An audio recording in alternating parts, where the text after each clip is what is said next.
Hello, welcome to this Canon Service Support tutorial.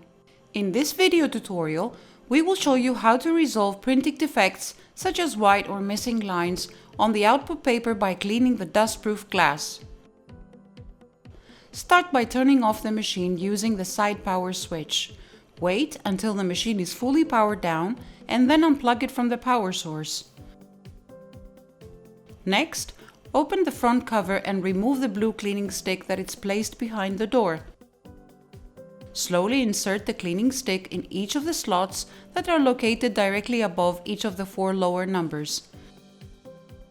Make sure that the small cleaning pad is facing downwards.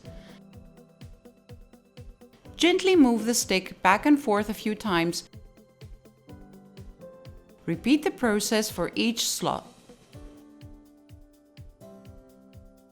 After you're done, return the cleaning stick to its original position.